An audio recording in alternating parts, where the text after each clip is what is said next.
Hey, third grade, back with chapter 2 of Tale of Despero. Hopefully by now you've gotten to listen to chapter 1 of this story of a tiny little mouse named Despero and his adventures. Here's chapter 2. Chapter 2 is called Such a Disappointment. Despero Tilling lived, but his existence was cause for much speculation in the mouse community. "He's the smallest mouse I've ever seen," said his Aunt Florence. "It's ridiculous. No mouse has ever been this small, not even a Tilling." She looked at Despero through narrowed eyes as if she expected him to disappear entirely. "No mouse," she said again. "Ever." Despero, his tail wrapped around his feet, stared back at her. "Those are some big ears he's got, too," observed his Uncle Alfred. "They look more like donkey ears, if you ask me." "They are obscenely large ears," said Aunt Florence. Despero wiggled his ears. His Aunt Florence gasped. "They say he was born with his eyes open," whispered Uncle Alfred. Despero stared hard at his uncle.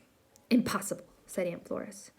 "No mouse, no matter how small or obscenely large-eared, is ever born with his eyes open. It simply isn't done."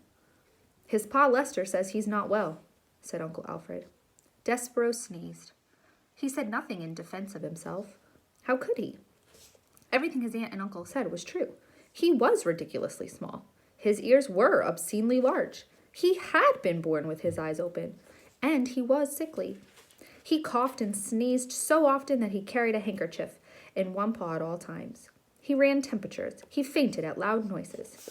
Most alarming of all, he showed no interest in the things a mouse should show interest in. He did not think constantly of food. He was not intent on tracking down every crumb. While his larger, older siblings ate, Despero stood with his head cocked to one side, holding very still. "Do you hear that sweet, sweet sound?" he said. "I hear the sound of cake crumbs falling out of people's mouths and hitting the floor," said his brother Tulise. "That's what I hear." "No," said Despero. "It's something else. It sounds like, honey." "You might have big ears," said Tulise, "but they're not attached right to your brain. You don't hear honey, you smell honey. When there's honey to smell, which there isn't." "Son!"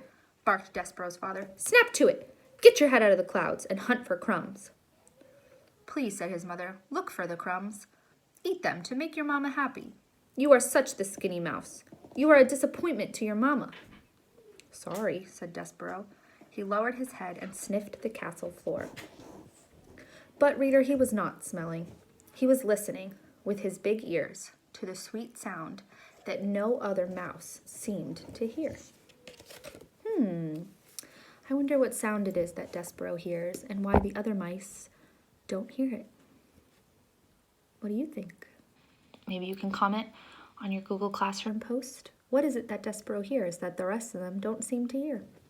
And why is Despero so different from the other mice?